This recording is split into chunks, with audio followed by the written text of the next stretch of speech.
Assalamualaikum warahmatullahi wabarakatuh.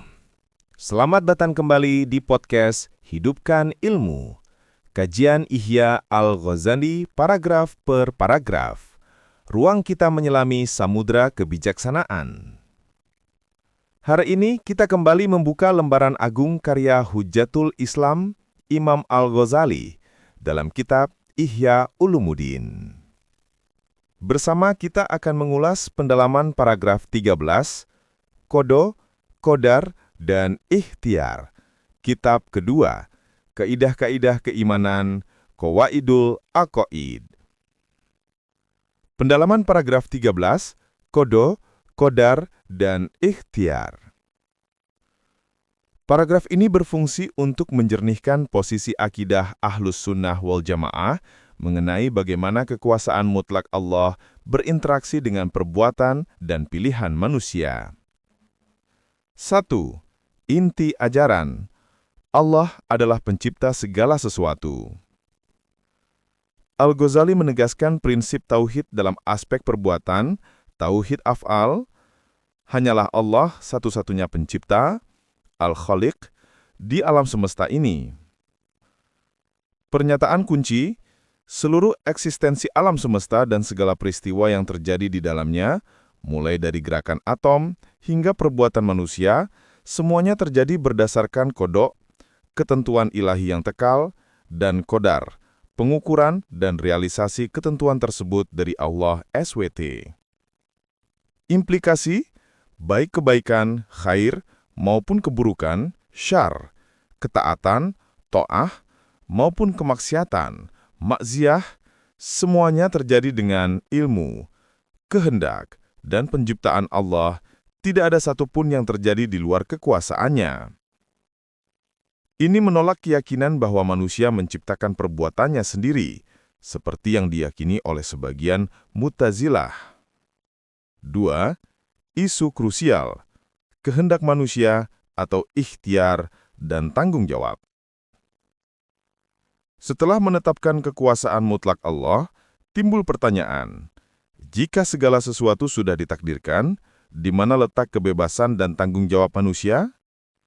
Al-Ghazali mengikuti mazhab Asy'ariyah, memperkenalkan konsep kasb atau perolehan, atau ikhtiar, pilihan atau kehendak bebas, untuk menjembatani jurang antara takdir ilahi dan tanggung jawab manusia. Konsep, penjelasan, peran dalam tanggung jawab. Penciptaan. Perbuatan itu diciptakan oleh Allah semata. Menjaga tauhid af'al. Pilihan. Manusia memiliki kehendak untuk memilih antara dua opsi. Misalnya, sholat atau meninggalkan sholat. Inilah yang membedakan manusia dari benda mati. Perolehan. Manusia melaksanakan perbuatan itu dengan daya yang diciptakan Allah padanya, sesuai dengan pilihan kehendaknya, menjadi dasar pertanggungjawaban di akhirat. Contoh, ketika seseorang mengangkat tangan, gerakan mengangkat tangan itu diciptakan oleh Allah, tetapi dipilih dan dilaksanakan oleh hamba itu sendiri. Karena hamba memiliki ikhtiar, pilihan, ia bertanggung jawab atas niat dan tindakan yang ia pilih untuk peroleh. 3. Penolakan fatalisme, Al-Jabriyah. Penjelasan ini sangat penting karena ia menolak dua ekstrim. Jabariyah, fatalisme, paham yang mengatakan bahwa manusia dipaksa sepenuhnya, majbur, dalam perbuatannya, dan tidak memiliki pilihan sama sekali.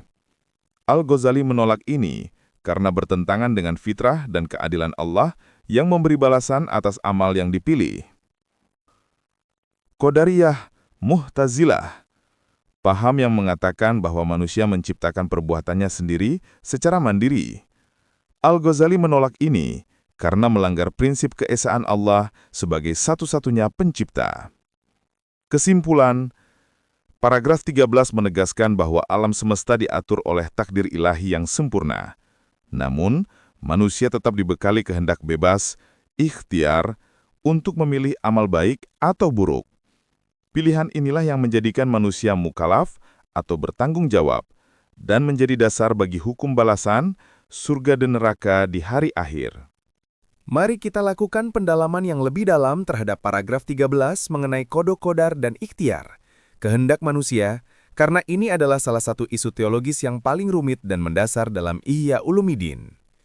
Al-Ghazali di sini berusaha keras menempatkan akidah pada posisi tengah, wasatiyah, jauh dari dua ekstrim yang disebut aliran Jabariyah dan aliran Qadariyah atau Mu'tazilah. 1. Hakikat penciptaan dan ilmu Allah. Pendalaman dimulai dengan memahami kedudukan ilmu atau ilm dan kehendak atau iradah Allah. Ilmu azali. Allah telah mengetahui secara sempurna, ilmu azali, semua peristiwa yang akan terjadi, termasuk setiap pilihan yang akan diambil oleh setiap hamba, bahkan sebelum hamba itu dilahirkan. Ilmu ini adalah bagian dari qada. Iradah mutlak. Segala sesuatu, baik perbuatan baik maupun buruk, terjadi karena kehendak mutlak Allah.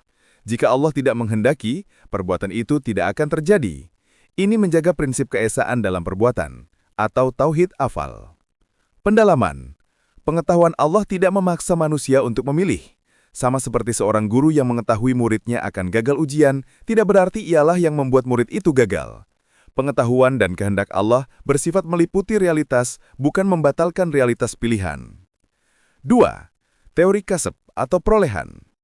Poin terpenting yang Al-Ghazali gunakan mengikuti mazhab Asy'ariyah untuk menjelaskan pertanggungjawaban adalah teori kasab atau perolehan. Ini adalah kunci untuk menolak fatalisme total, Jabariyah. Daya atau kudrat ciptaan. Ketika seorang hamba ingin melakukan suatu perbuatan, misalnya menulis, Allah menciptakan dua hal secara simultan. Daya atau kudrah yang memungkinkan hamba itu menulis, dan tindakan atau fiil menulis itu sendiri. Peran hamba atau kasab adalah memilih atau ikhtiar untuk menggunakan dan mengarahkan daya atau kudrah yang diciptakan Allah untuk perbuatan tertentu. Tindakan mengarahkan inilah yang disebut kasab atau perolehan.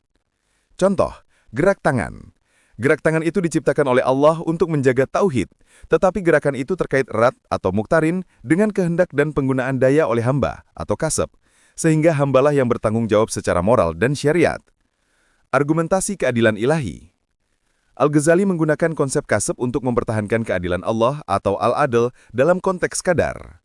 Mengapa balasan itu adil? Balasan atau surga atau neraka itu adil, karena Allah tidak menghukum manusia atas perbuatan yang tidak dipilih. Allah menghukum karena manusia secara sadar dan berkehendak memilih untuk memperoleh perbuatan maksiat, meskipun Allah adalah pencipta daya yang digunakan untuk berbuat maksiat. Ancaman Jabariyah. Jika manusia tidak memiliki ikhtiar sama sekali, atau Jabariyah, maka menghukum mereka atas perbuatan yang dipaksakan adalah kezaliman, dan kezaliman mustahil terjadi pada Allah. Ancaman Qadariyah. Jika manusia menciptakan perbuatannya sendiri, Qadariyah, maka ada lebih dari satu pencipta di alam semesta, syirik dalam perbuatan, yang juga mustahil. Kesimpulan mendalam.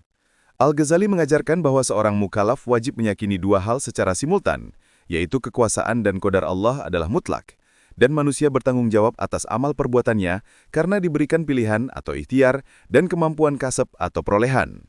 Inilah keyakinan yang menyelamatkan karena mengajarkan kepasrahan total kepada Tuhan atau tawakal tanpa menghilangkan dorongan untuk beramal dan berhati-hati dalam memilih tindakan. Demikianlah kajian kita hari ini dari kitab Ihya Ulumuddin paragraf 13. Mari kita renungkan dan upayakan untuk mengamalkan dalam kehidupan sehari-hari. Jangan biarkan ilmu ini berhenti di telinga, tetapi biarkan ia menghidupkan hati kita. Jika Anda merasa kajian ini bermanfaat, jangan lupa bagikan dan tinggalkan komentar Anda. Sampai jumpa di episode berikutnya, di mana kita akan melanjutkan pembahasan kitab agung ini di paragraf selanjutnya. Wassalamualaikum warahmatullahi wabarakatuh.